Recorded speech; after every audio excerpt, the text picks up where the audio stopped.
Sziasztok! Üdvözlök mindenkit szeretettel a Nyeregalat Pizza filmes blogon. Az olasz western továbbra is nagyon közel áll a szívemhez, ikonikus karakterei, hangulata és morális vegyessége miatt abszolút favoritom a zsáner. A spaghetti western műfajt számos kiváló rendező gazdagította. A sok nagy név mellett Sergio Corbucci az egyik nagy kedvencem. Ha barátjával, Sergio Leonével kellene összehasonlítanom, azzal a hasonlattal élnék, hogy Leone gyönyörű realizmussal kápráztat el, míg Corbucci gyomorszájon vágja a nézőt a szürreális képi világával, túlzásaival. Zsenialitása abban a kettősségben keresendő, hogy egyszerre elvarázsol és megdöbbent.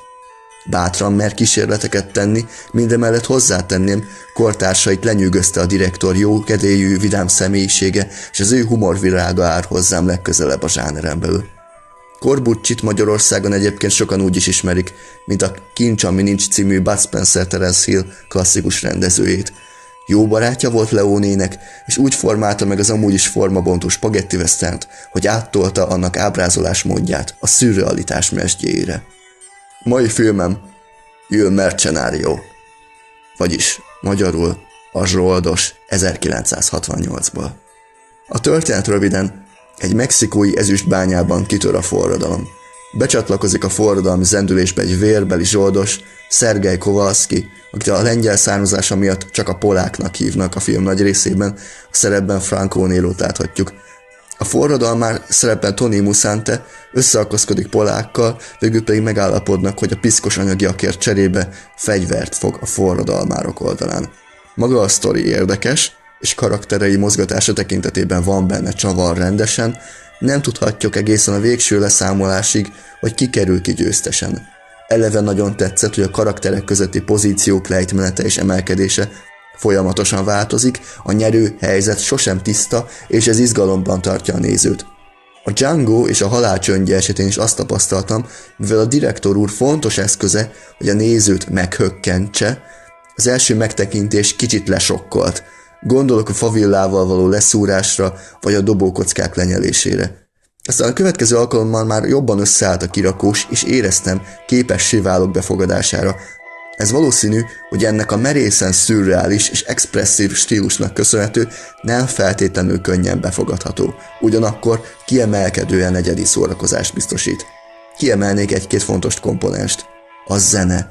Morricone fütyülős, gitározós témája, hangulatorgiát varázsol a film amúgy is fűszeres atmoszférájába. Nagyon jól illeszkedik bele. A karakterek. A sót egyértelműen Franco Nero lopja el. Erős az alakítása, és minden mozzanatába illeszkedik, hogy egy zsoldos, aki pár bankó láttán teletárazza a géppuskát, és aprít, mint a veszedelem. Spagetti western sajátosság, hogy mer olyan eszközöket használni, amit a hagyományos amerikai western egyáltalán nem, lásd a géppuska, vagy az itt megjelenő kétfedelű vadászgép. A zsoldos ilyen tekintetben az egyik legmerészebb spagetti western.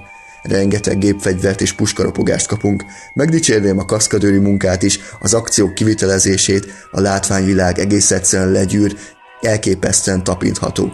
Látványos, és megkockáztatom, az összes eddig látott makaróni western közül a Zsoldos húzta fel legjobban a pulzus számomat.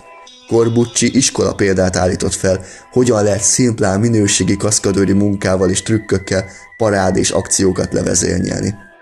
Polák karaktereinek másik erőssége, hogy nem csak megtestesíti a tipikus pénzért pisztolyt fogó spagetti antihőst, hanem még intelligens is. Az olyan net, hogy a kávézó verandáján ülve, lágy tojást hörpölve levezényli a mexikói bank kirablását, zseniális. Az, hogy minden létező felületen meg tudja gyújtani a gyufáját, vagy az a kép, hogy a társadalmi problémákat egy meztelen nő testén prezentálja, szintén zseniális. Fontos adalék, polák és a mexikói forradalmár kapcsolata. A mozi ebben is nagyot húz, bekerül kettejük közé, mint relációs jel, egy női karakter, aki hozzáad a történethez. És mindemellett még meg kell említeni, Columba karaktere kompetens, nincs kiszolgáltatva, és nagyon sok esetben az ő szájából hangzanak el azok a gondolatok, melyekkel a néző a legjobban tud azonosulni. Méltó ellenfele vagy szövetségese bármelyik férfi karakternek. Ugyan nagyon apró momentum, mert itt ezen kisebb a hangsúly, de működik a filmben a komikum, és nagy elismerés, hogy egy percre se válik paródia jellegűvé, Ezek a szórakoztató pillanatok kicsit ellensúlyozzák az amúgy kemény ábrázolásokat, például a felakasztott munkafelügyelők az ezüstbányában. Témáját tekintve Zapata western is, hiszen a mexikói forradalom a fő témája. Corbucci bölcs volt, nem kívánta mélyebben ecsetelni a politikai vonalat, helyett inkább a karakterekre és az akciókra koncentrált, a végső leszámolás pedig tipikusan spagetti westernes. A keretes szerkezetben való tálalás is működött. 95%-ra értékelem, és mindenkinek ajánlani tudom a megtekintését.